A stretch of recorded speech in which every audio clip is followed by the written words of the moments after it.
Pada jam 3 pagi, gadis kecil itu sedang berbaring di kamarnya membaca buku, ketika dia mendengar suara aneh di luar jendela. Sophie pergi ke balkon. Sepasang mata muncul di sisi jalan dan menatap matanya. Selanjutnya, bayangan berdiri. Tubuh itu setinggi lantai 2 gedung itu. Mark tahu dia ketahuan, jadi dia langsung pergi ke tempat Sophie.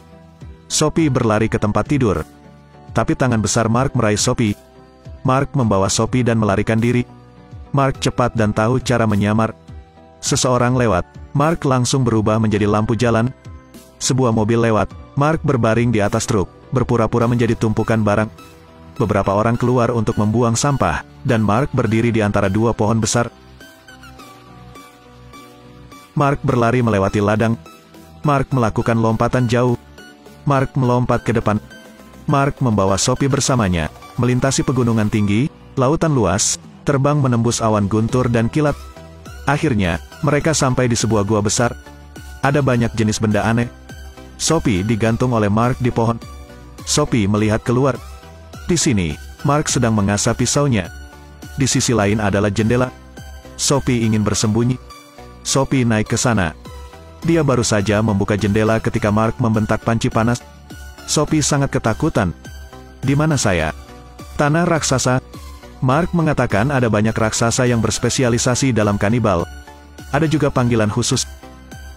Flesh Lampeter, Blood Bottler, Chill Chewer, Bone Cruncher, Meat Dripper. Sophie bahkan lebih takut. Tolong jangan makan aku. Mark berbalik dan tidak bisa menahan tawa. Saya yang makan daging manusia. Kamu terlalu banyak berpikir, kamu bukan makananku.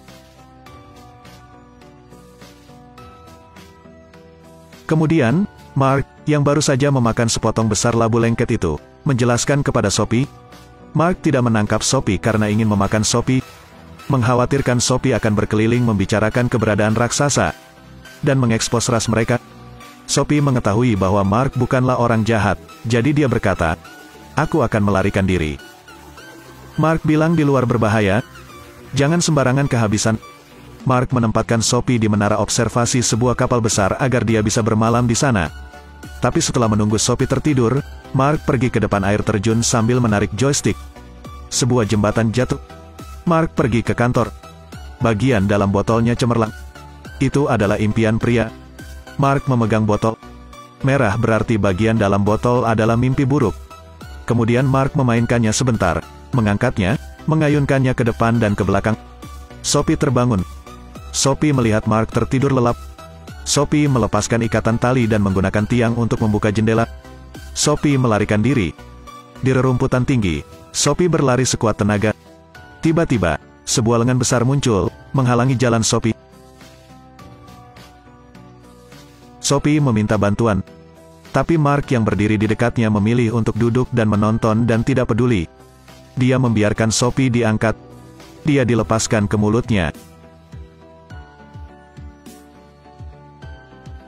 Ketika Sophie sadar kembali, dia mendapati dirinya masih terbaring di menara observasi. Ternyata barusan, karena Mark kabur dari kamar Sophie, jadi dia memberi Sophie mimpi buruk. Pada pagi hari Mark sedang minum air biru. Sophie mendeteksi gelembung udara mengarah ke bawah. Sophie belum pernah melihatnya. Jika gelembung udara ke atas, maka akan menyebabkan peminum cegukan. Kemudian,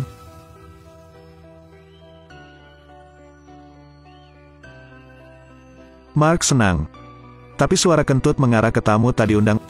Flesh Lampeter mencari kemana-mana. Sophie merunduk ke dalam labu besar di atas meja. Sophie merangkak keluar dari labu besar. Sophie lolos dari satu kehidupan. Sophie seperti seorang gadis kecil yang baru saja keluar dari selokan. Mark meletakkan Sophie di telapak tangannya dan pergi ke lab. Mark membantu Sophie mandi, lalu menggunakan api untuk mengeringkannya, dan mengeluarkan beberapa pakaian dari peti kecil itu. Sophie mengenakan mantel merah. Mark tercengang. Seperti mengenang kisah sedih. Mark mengatur agar Sophie tinggal di lubang pohon dan berkata dia harus pergi mengejar mimpi. Sophie tidak ingin bosan, jadi dia meminta untuk ikut. Tapi keluar sangat berbahaya. Mereka melewati raksasa yang sedang tidur. Mark dicengkeram pergelangan kakinya dan dibawa ke atas. Mark adalah kurcaci yang bisa diganggu siapa saja. Chill Chewer membawa Mark, tangan kanannya membawa kereta ke puncak gunung. Seorang raksasa menginjak 2 gerobak untuk membuat sepatu roda. Sophie bersembunyi di dalam mobil. Cara para raksasa bermain adalah seperti ini. Dia mendorong Mark ke bawah. Raksasa itu juga meluncur ke lereng gunung. Lalu saling pukul. Sophie dengan penuh semangat mengarahkan kemudi. Kemudian,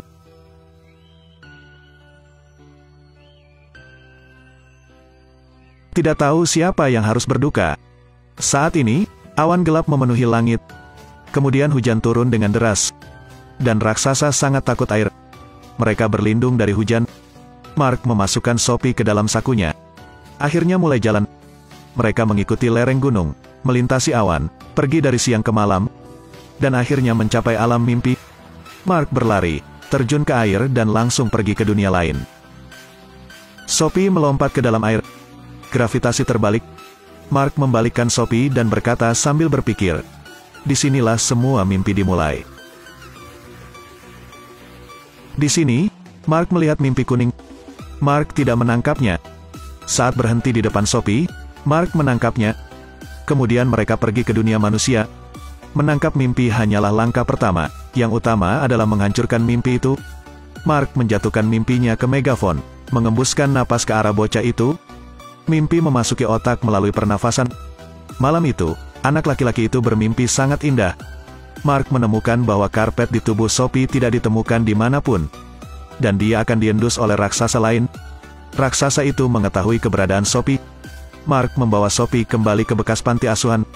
Mark mengatakan pernah ada seorang anak laki-laki yang berteman dengan Mark. Tapi bocah itu dimakan oleh raksasa itu.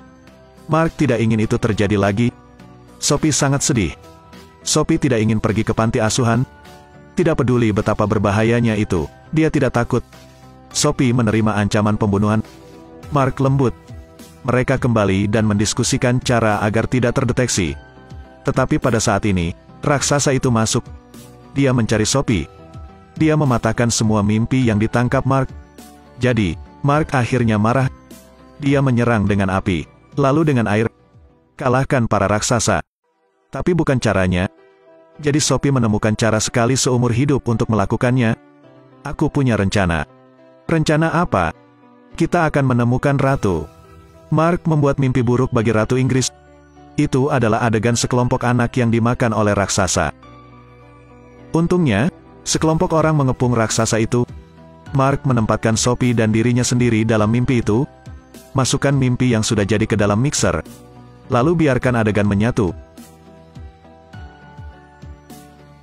Mark dan Sophie menyelinap ke istana Buckingham. Mereka pergi keluar jendela, meniup mimpi buruk yang dibuat dengan hati-hati ke kepala Ratu. Ratu terbangun ketakutan. Ratu menganggap ini hanya mimpi buruk. Tetapi panti asuhan itu sebenarnya memiliki anak-anak yang hilang secara aneh. Gadis yang muncul dalam mimpi itu berdiri di ambang jendela lagi. Raksasa juga benar-benar ada. Sang Ratu percaya bahwa ada raksasa di dunia ini yang berspesialisasi dalam memakan anak-anak. Meski Mark membuat semua orang sangat ketakutan, tapi Mark tetap diterima dengan hangat. Pelayan membawakan hidangan Mark yang lezat. Itu adalah hidangan lezat yang belum dimakan Mark. Para pemimpin senior Inggris tiba. Mark melihat ke peta dan menunjukkan lokasi raksasa itu kepada mereka. Mereka akan berbaris untuk mengepung tanah raksasa. Mark menuangkan air berkarbonasi berwarna khusus untuk semua orang di sana. Bahkan anjing pun bisa minum. Setelah menyesap, semua orang mengendus.